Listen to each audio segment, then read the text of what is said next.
Can you see them tap dancing? They tap their feet on the ground, and it makes, for some strange reason, it makes the worms come up. You watch now, the one on the left. In a couple of minutes' time, he'll pull up a worm from by his feet. But why do they come up? A worm's just nosy. Oh, what? Why? Why do they come up? Maybe they think it's rain. Who knows?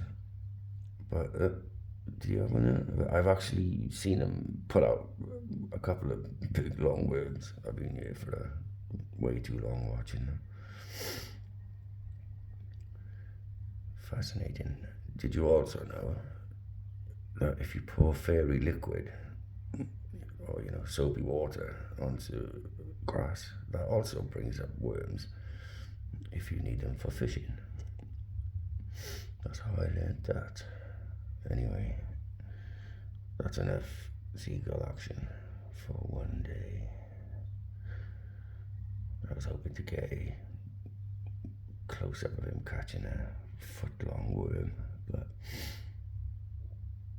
today's not the day.